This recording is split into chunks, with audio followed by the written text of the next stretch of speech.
Bien, la tercera exposición es sobre el contexto sociopolítico en torno al Congreso, presentación realizada por el doctor Marcelo Ruibal, abogado por la Facultad de Derecho y Ciencias Sociales de la Universidad Nacional de Buenos Aires, investigador histórico, miembro de grado y tesorero del Instituto San Felipe y Santiago de Estudios Históricos de Salta, miembro del Instituto Güemesiano, secretario de la Comisión Guardia Bajo las Estrellas, socio cooperador de la Agrupación Tradicionalista de Salta Gauchos de Güemes.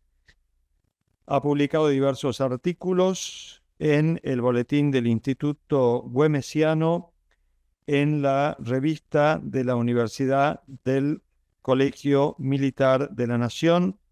Tiene publicadas varias de las biografías que estamos publicando con la EUCASA, editorial de la Universidad Católica de Salta, algunas ya publicadas, otras en preparación. Por un imprevisto personal, el doctor Marcelo Ruibal no ha podido estar presente, ha enviado su ponencia que la va a leer el secretario de nuestro instituto, el doctor Santiago Tonini. Por este motivo, las preguntas que hubiera sobre este tema no van a poder ser respondidas.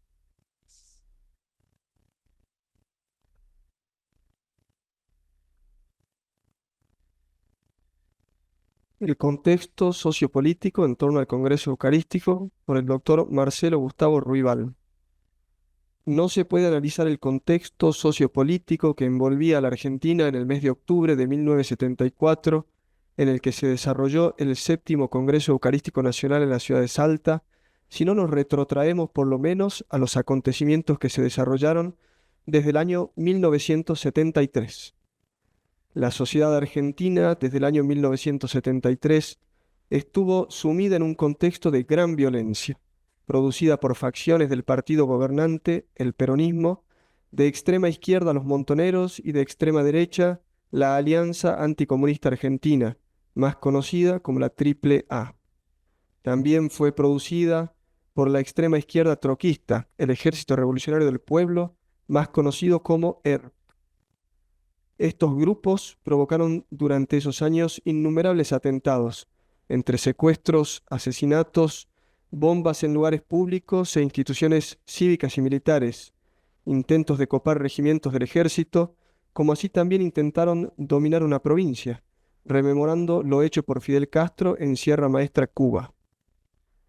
El 26 de marzo de 1971, el general Lanusse asume la presidencia del gobierno de facto que había comenzado con el derrocamiento del presidente constitucional doctor Arturo Umberto Illia en el año 1966 por el general Juan Carlos Onganía, en un clima político totalmente desfavorable.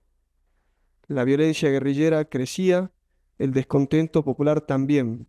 Perón sumaba día a día más adictos y la continuidad del gobierno militar se tornaba difícil de sostener. Lanusse evalúa que el principio de solución a los múltiples conflictos pasaba por terminar con la proscripción del peronismo y decretar una apertura política que permitiera una transición hacia la democracia. En septiembre de 1971 anuncia la convocatoria de elecciones generales para marzo de 1973. Fue elegido el peronista Héctor J. Cámpora, que asume el 25 de mayo de 1973.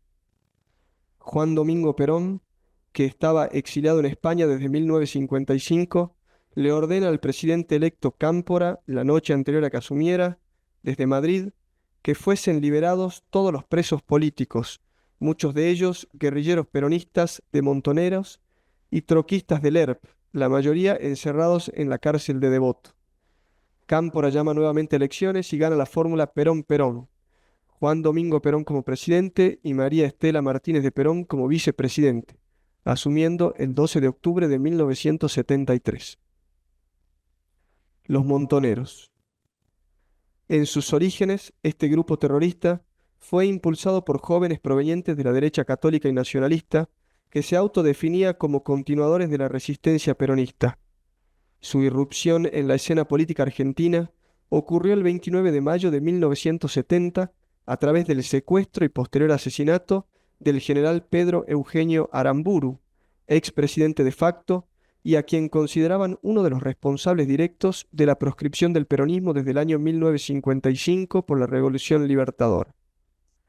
Montoneros fue el único grupo guerrillero que apoyó el acto electoral en el que Héctor Cámpora primero y después Juan Domingo Perón ganan las elecciones en 1973, pero aún así continuaron con las armas.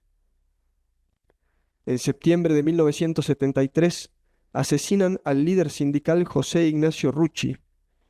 En los últimos meses de 1973, las tensiones siguen en aumento, con Montoneros resistiéndose a dejar las armas e insistiendo en el objetivo de la patria socialista, aun cuando entonces el llamado de Perón era el de la pacificación nacional y la reconstrucción democrática.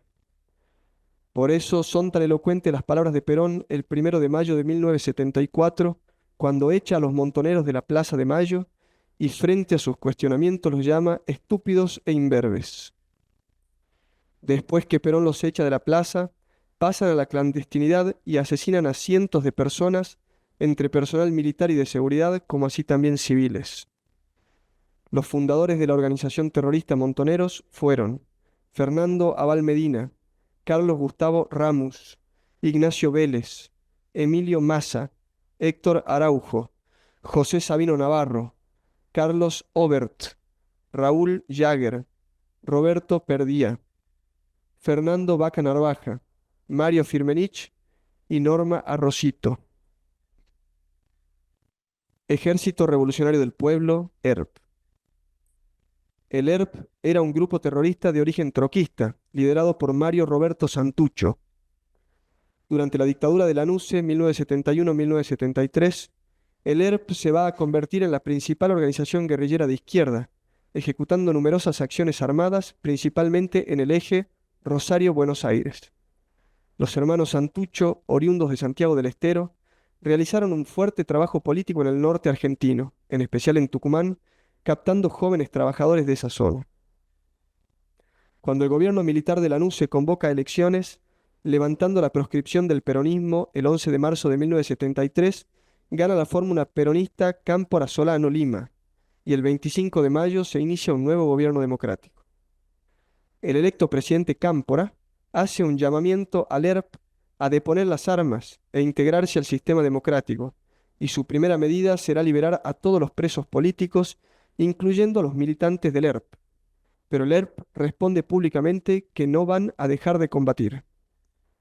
El 6 de septiembre de 1973, intentan copar el comando de sanidad del ejército en la ciudad de Buenos Aires.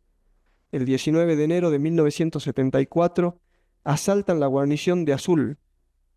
En las acciones matan al coronel Gay, a su mujer Hilda Casó y al conscripto Daniel González.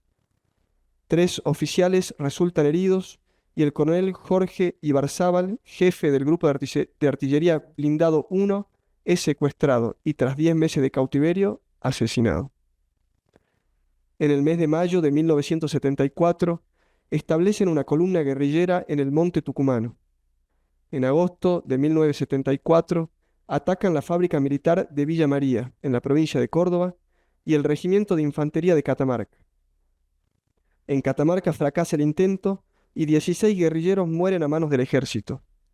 En venganza, el ERP lanza una campaña de asesinatos de oficiales militares que cobra 9 vidas, hasta que en Tucumán matan al capitán Viola y a su hija de 3 años. Discurso del presidente Juan Domingo Perón. El 20 de enero de 1974, minutos después de las 21 horas, Perón, vistiendo su uniforme de teniente general, brindó un duro mensaje por cadena nacional desde la residencia presidencial de Olivos, condenando el ataque del ERP al grupo de artillería blindado 1 con asiento en Azul, provincia de Buenos Aires. El jefe de Estado estaba acompañado por la vicepresidente María Estela Martínez de Perón, el edecán militar teniente coronel Alfredo Díaz y flanqueado por 2 soldados del regimiento de granaderos a caballo. Esta escenografía y el tono del mensaje no dejaron lugar para especulaciones. Perón remarcó el grado de peligrosidad y audacia de los grupos terroristas. Los calificó de enemigos de la patria. Advirtió que se había acabado la paciencia y convocó a todas las fuerzas políticas y al pueblo en general a tomar partido activo en la defensa de la República. Y en la parte final de su discurso dejó una contundente frase destinada a quedar marcada en la historia. Fue cuando llamó a aniquilar cuanto antes este terrorismo criminal, convocando a todos los sectores a la lucha que dé lugar. Asimismo, advirtió que si el pueblo no lo acompañaba en ese desafío, estaba dispuesto a dar un paso al costado. El presidente Perón manda un proyecto de ley al Congreso para reformar el Código Penal.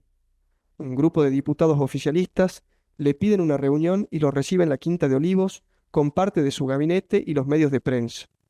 En la reunión, Perón, entre otras cosas, les dice: la debilidad nuestra será la que produzca la propia desgracia del país, que es lo que queremos evitar.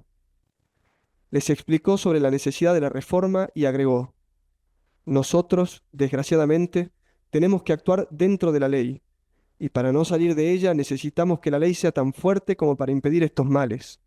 Ahora bien, si nosotros no tenemos en cuenta a la ley, en una semana se termina todo esto, porque formo una fuerza, lo voy a buscar a usted y lo mato, que es lo que hacen ellos. Si no tenemos la ley, el camino será otro. Y les aseguró que, puestos a enfrentar la violencia con la violencia, nosotros tenemos más medios posibles para aplastarla, y lo haremos a cualquier precio, porque no estamos aquí de monigotes. Si no hay ley, fuera de la ley también lo vamos a hacer, y lo vamos a hacer violentamente. La reforma del Código Penal fue finalmente aprobada el 25 de enero de 1974.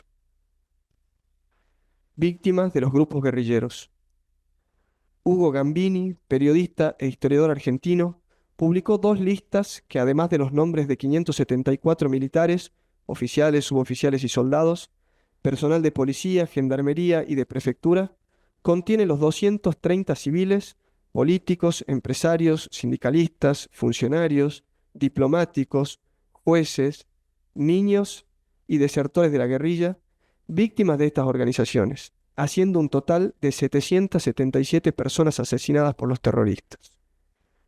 En la obra escrita por Carlos Manfroni y Victoria Villarroel, estiman una cifra específica de 1094 asesinatos.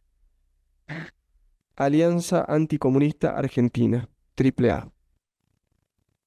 Fue una organización parapolicial de extrema derecha, también conocida como AAA, que estaba dirigida por José López Rega, ministro de Bienestar Social de los gobiernos de Juan Domingo Perón y de María Estela Martínez de Perón, Isabelita. La AAA fue financiada, organizada y protegida por el Estado Nacional desde sus orígenes en el año 1973 hasta marzo de 1976.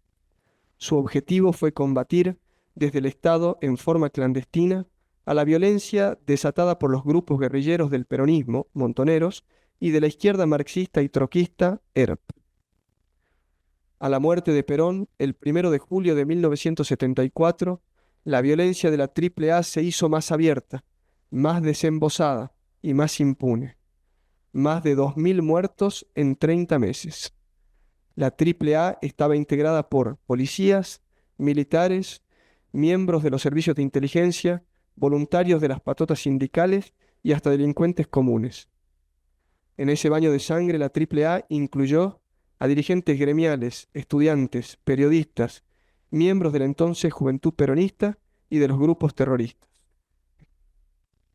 Mientras el país estaba inmerso en toda esta violencia, en Salta, el 6 de octubre de 1974, se inauguraba el 7º Congreso Eucarístico Nacional con el lema Reconciliación en Cristo, convirtiéndose nuestra ciudad en un oasis de paz, amor, benignidad y fe que se prolongó durante 7 días hasta el día 13, en el que se celebró el cierre del mismo. En la misa inaugural, el prelado de Salta, Monseñor Carlos Mariano Pérez, dijo: la ciudad se ha convertido en un templo para escuchar la palabra de Jesús. Os doy un mandamiento nuevo, que os améis como yo he amado.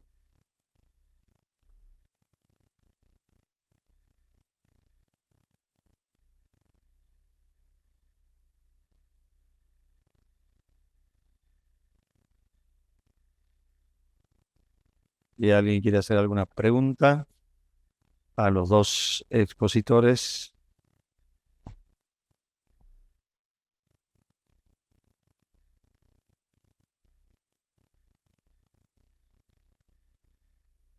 No es una pregunta, pero sí quiero compartir una experiencia. En noviembre del año 95, tuve la gracia de acompañar a Monseñor Casado a Cuba y padecer con él, porque la tortura que sufrió por manos falsamente científicas lo hicieron padecer, hasta el punto de una pastilla mal dada casi lo mata. Tuve la gracia de estar con él, rezar con él, acompañarlo, lavarlo, cambiarlo. Y su recuerdo primero era Salta. Después, uy, Tucumán no. Aunque yo soy tucumano, pero bueno, reconocía que no estuvo un mes, ¿no? Pero lo padeció.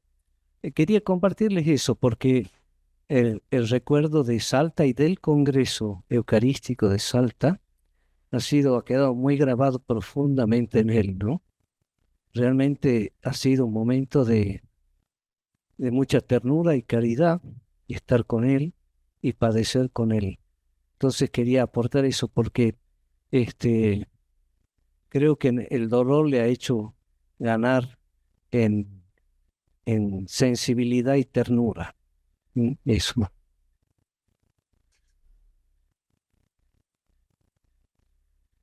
Bueno, otra pregunta.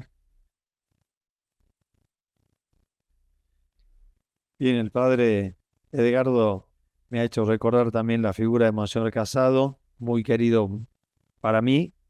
Mi primera confesión fue con él, mi primera comunión fue con él.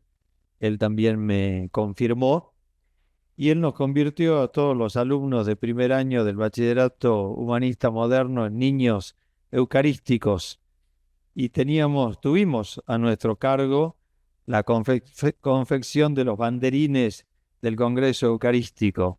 Entonces todas las tardes partíamos a la parroquia del Tránsito, él era párroco del Tránsito, a realizar los banderines que constaban de 5 elementos. Era el banderín de cuero. Arriba tenía como unas agarraderas.